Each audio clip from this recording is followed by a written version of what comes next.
Hey y'all, it's your girl Shantae. Shantae, welcome back to my channel. I hope y'all are doing good.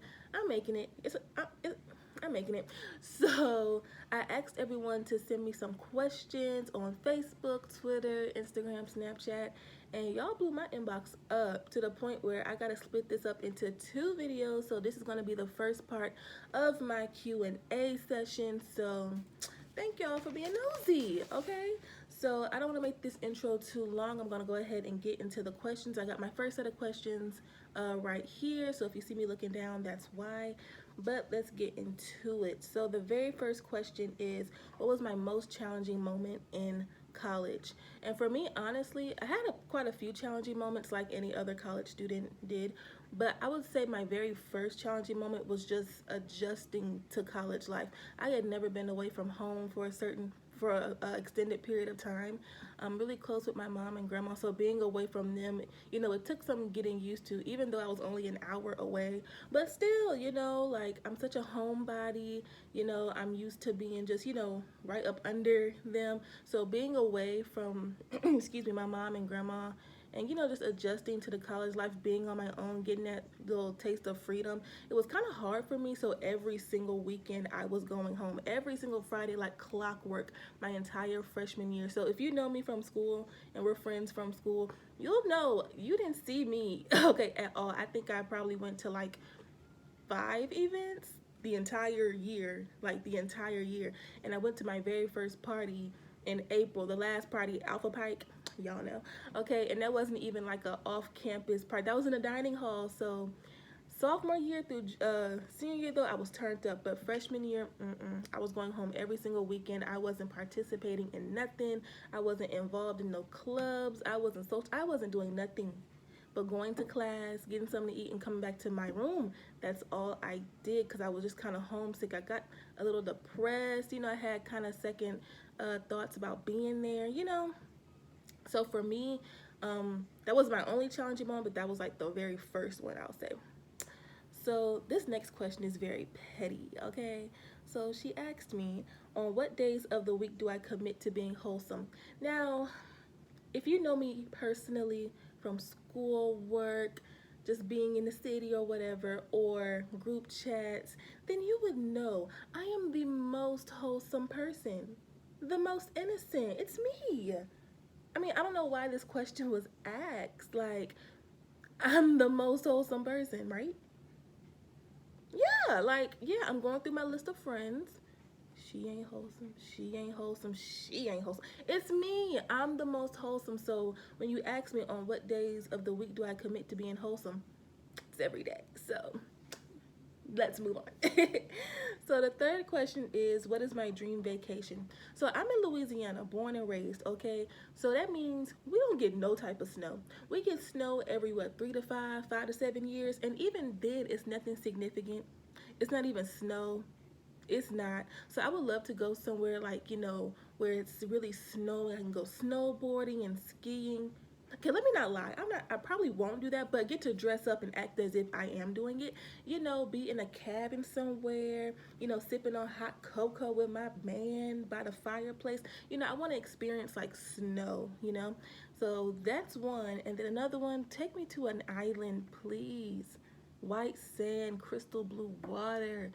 Please, island me now. Island me now. So those are my two. I don't care what island. Just take me to an island, please. So the next question is, why did I choose journalism? My entire life, I've always done things related to journalism in some sort of way. I've always been into creative writing, and I've won awards for that. I've always contributed to school newspapers and things like that, being in writing clubs. So my whole life I've done it. So when it came time to choose a major, when it was time for me to go to college, it just it came naturally, like this is what I've been doing my whole life, so I might as well further it and make it a career. So it's just something that I've always done, and it just comes naturally to me, really. And then going with that, how did I know journalism was something I wanted to do? Basically the same thing, because it was something that I, grew accustomed to my whole life, and I always knew it's something that I really enjoyed doing. And I knew I wasn't anyone fit for the medical field, even though I thought about it briefly, and I do have quite a few people in my family who are in the medical field, so seeing them and their line of work, but I just don't have the dedication.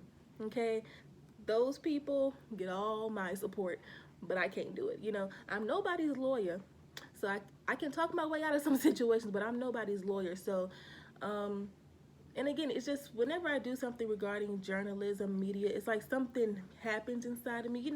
That special thing, whatever your thing is that you love, how it makes you feel different from other things that you do. That's your thing. So that's how I knew, basically. So next question is, how did I handle graduating college? Honey, the actual graduating part of it, like getting up out of there, oh, I handled that with ease. I was ready to go. I almost ran off the stage. Okay, I was ready to dip. But as far as senior year goes, like preparing to graduate, I'm not gonna lie to you, senior year, it was my most fun year, but it was also very stressful just because a lot of things, had to be done a certain way in order to graduate, not just pass the class, but in order to graduate. With my major, we had to have an exit interview, we had to have an internship, we had to meet certain requirements in order to graduate. I don't care what your other classes, how well you did, you got all A's, but if you ain't got this internship, you then okay, if you don't pass this exit interview with a certain grade, what cap and gown? So it was a lot of big things that I had to do, but it was really fun. It really was. I mean, you and your friends, y'all came in together, y'all are leaving, you get to think back on the previous years, you get to have fun, but at the same time, you got some big things you have to work on first. And I can do a whole different video about, college, like, I plan to, so I'll dig deeper into that once I get to that video. But as far as like handling graduating, like I was ready to go. And it's so funny because I just knew, when I was going to graduate college, I was going to be boohoo crying. It was going to be a whole bunch of waterworks. No. That happened at my high school graduation. Why? I don't know. But yeah, I think I was just too ready to go, really. But so that's how I handled that. And next question is, did I experience post-grad depression? Yes, I did. I experienced it briefly, kind of, in 2019. I graduated May 2018, so 2018 by far is my favorite year. So many big things were happening. Let's see, internship at the local news station in the city where I live. So like how freshman year I was coming back home every single weekend, I got to come back home a lot, so that was good to complete my internship. Graduating, working on the news on campus even more. What else did I do? It was a lot that was happening. After I graduated, I got picked to be a contributing writer to this blog and things like that. I got my first apartment, a car, job, like so many things were happening back to back to back. Your girl got a boyfriend in 20, like so many things were happening to the point where it was like, okay, wait a second, wait a minute. So because so many things were coming my way, I didn't really have time to be depressed or experience post-grad depression. But the next year, last year, 2019, when everything kind of settled, I had been in my apartment for a year, been at my job, everything settled. It's been a year.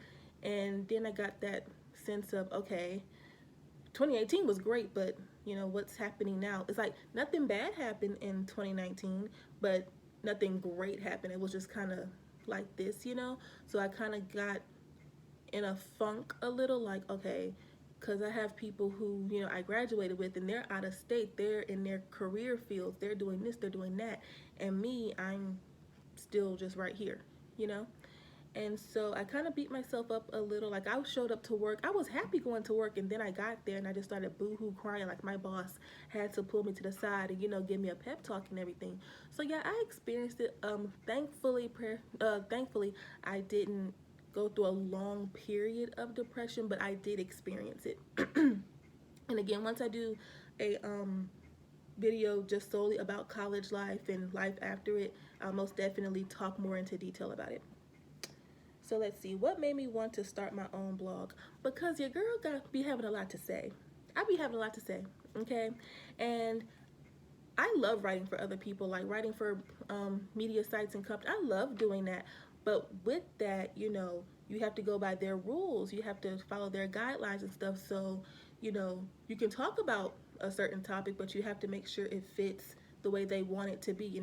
When you have your own blog and your own platform, you can talk about whatever you want, however you want. And me, I be having some opinions on things, and I don't be having time to filter it all the time. Okay? So with my own blog, I get to make the rules, and as of now, there are no rules. I'm gonna talk about whatever I want to talk about, however I want to. You get to be free, and so that's really why I started it, because your girl got a big mouth, and I be having a lot to say, but I wanted to make sure I could say it in the way that I wanted it to reach to the readers. So yeah. Okay, so this next question is fun. I'm gonna try and hurry up and answer it, because so out of all my faves, who inspires me to be so driven and passionate about my craft? I told her I love this question, and I'm pretty sure I was only supposed to pick one, but y'all know me, I can't just pick one, so 3 it is. So if you know me, even if you don't know me, if you're just meeting me, you will quickly find out that Janet Jackson is my fave, period, hands down. I love her, even though she's stressing me out right now. Black Diamond album, where are you? That's okay, that's not what this is about. Even though she's stressing me right now, that is my all-time fave. When you think of her, you think of her family, you think of her brother, you think of the legacy she has. Her name holds so much weight. She's been working since she was 7 years old, on the grind. She did an interview and she was like, I made my first $1 million when I was a teenager. What are you doing? So the biggest celebrities praise her and, respect her.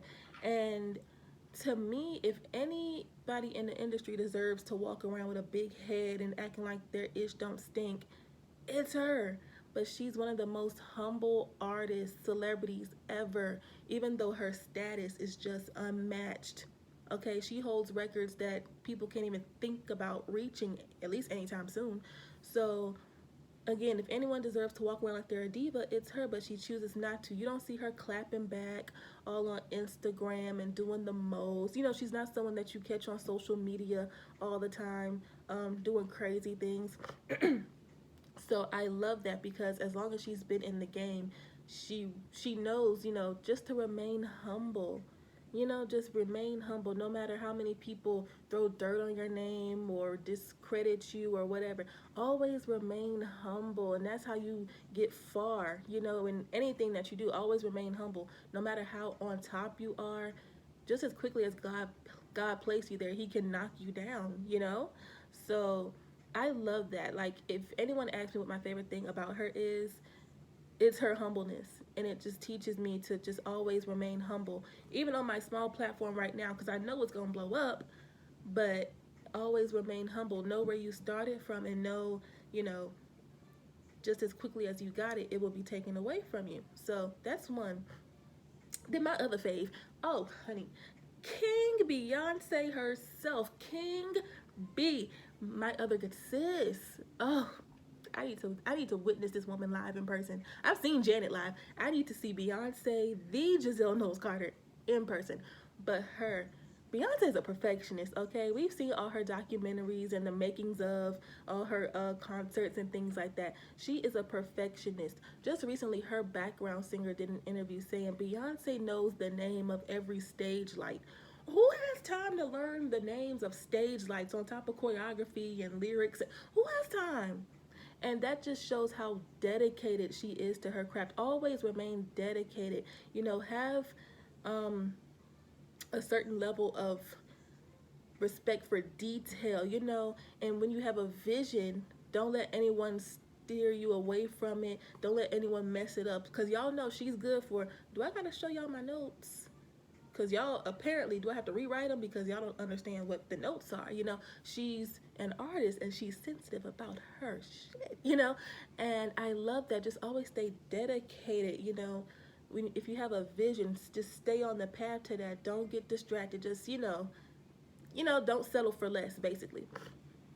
Then my third fave, which is a more recent fave now, but honey, my auntie, everyone's auntie, but my auntie, okay, Miss Tabitha V. Brown. She's nowhere near a musical artist, but honey, I love her. I discovered her during this whole pandemic, this quarantine.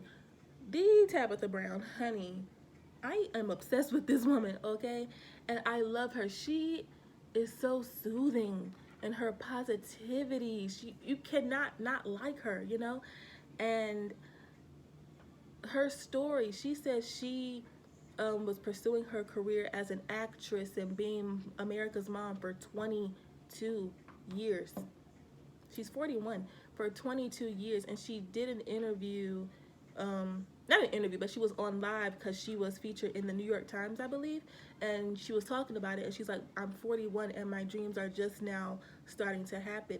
And to me, that's just a message to never give up. What's for you, what God has for you, it will always be for you. It may not be at the exact moment when you want it, but God knows when you're going to be ready to receive it all.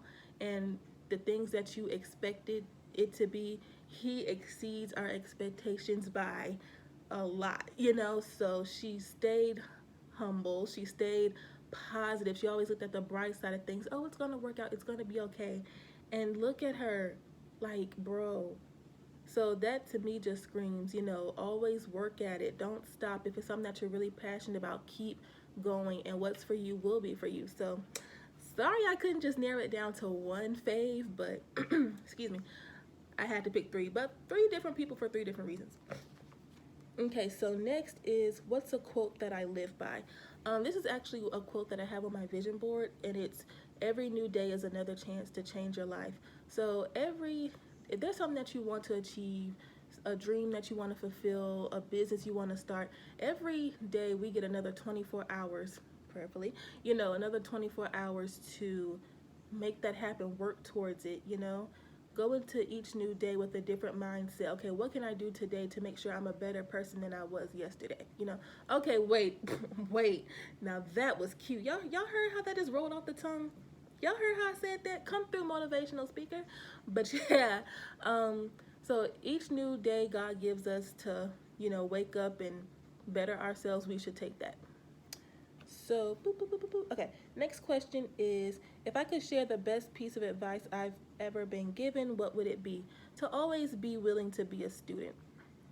And I've actually always said this, you know, in general. And then just recently, someone said it to me, you know, just in conversation. Always be willing to be a student, not just in a classroom setting, but in life. Take advice. Take gems from other people, you know. Don't walk around acting like you know everything and act like you can't take constructive criticism. People are genuinely here to help us, you know. Always be willing to learn. You don't know everything, and you can't ever have too much education or knowledge about anything, you know. So just be willing to be open and accept different pieces of advice and information from other people, because you'll never know when you'll need it, you know. So next, okay, papers that are stuck together. Okay, papers that are stuck together. Okay. So two more questions, because I don't want this to be too long. So what were two of the most important things I took away from the Black Girls in Media Digital Conference? Y'all, that conference was amazing. Just being on a platform with so many influential Black women in media, it was amazing, and I'm so excited for the next one, whenever that is. So two of the most important things, I learned so much. Like, my notes are so full. How important networking is one of them. I've heard that through college and everything, especially in the field that I'm in. Networking is super, super, super important, you know. I mean, of course, you know, have a great grade point average if you can. You know, the book smarts is always a good asset, but it's also who you build genuine relationships with as well. Because you can meet somebody, form a good, genuine relationship, friendship, whatever, and, you know, they'll meet someone or they'll know someone who can help you, and they'll refer you. Excuse me, I don't know what's going on. They'll refer you to that person. They'll vouch for you. They'll put in a good word for you. So make genuine connections, not phony ones just to see, you know, what that person can do for you, but actually get to know people and, you know, put yourself out there, you know. So that's one thing. And another thing is, this wasn't said, but it was demonstrated throughout the conference over the weekend. We as in myself and amongst other aspiring Black women who want to be in media and things like that, in journalism, we were conversing and networking and getting gems from people who are on the levels of which we want to be. We were on a panel with a woman who works at Tyler Perry Studios, another who works at BuzzFeed, another one, BET, on these platforms that we are trying to get to. And they took the time to give us knowledge, give us gems, and it was amazing seeing these women, really just be real and raw and just give us advice on how to win and be successful in this field. And that was not like how you should always be willing to be a student. Flip that. When you are on the level of which you're trying to go, when you're on the top or whatever you think the top is, always be willing to help the person that's coming up. I loved it. It was amazing. Like, that could be a whole separate video too, but that was amazing. If you were a part of the digital conference over this past weekend, you know how amazing it was. We had a little yoga session. Okay, we had a party. Okay, the networking sessions, it was like speed dating. It was only 3 minutes, but it was amazing because 1 minute you're talking to someone who's trying to, who's on your same level, like trying to get to a certain place, and then boom, next you're talking to somebody who works at BET. Well, where do I send my resume, sis? Like, they were just giving us all these amazing gems and tips and stuff that you just don't find everywhere, and it was amazing. It was really amazing. So this last question, Jesus, I low-key don't know how to answer it because I'm in this season where I really am just focused on my work life and things like that. So the next question, or the last question, is tips on how to balance a career and personal life. I mean, honey, again, I'm in this season where I'm strictly just focused on my career right now, so trying to balance a personal life. But I will say one thing is try not to bring your work home. Like, make time for those who are important to you. Make time for them. Don't always just be about work, okay? Have a specific time slot dedicated to work, but then also have time for your family, your friends, yourself, because personal life isn't just a relationship or whatever. It's also time for yourself. Don't beat yourself up and drown yourself in your work to the point where you forget to, rest, So I wish I could answer that question better, but because I'm just in this mindset of just career right now and bettering and furthering my career and things like that, I don't have the best answer for that just yet, but give me some time. Just give me some time and I most definitely will have a better answer for that. But one thing I will say is just try not to bring your work home for you. Leave it at the office, leave it on the computer, and make time for those who are important to you, including yourself. So that is the end of the very first part of my Q&A session. I hope y'all enjoyed it. I hope y'all got to learn a little bit more about your girl. Now the next set of questions, these were more like serious, like work related, college, but the next set of questions, honey, y'all are bold. Okay, and guess who's gonna answer them? Me. These next set of questions are juicy, and we might need to grab some wine, okay, and get comfortable for it. But until that video, I will see y'all later. Again, make sure to like, comment, subscribe, and everything, and I will see y'all on the next video. Bye.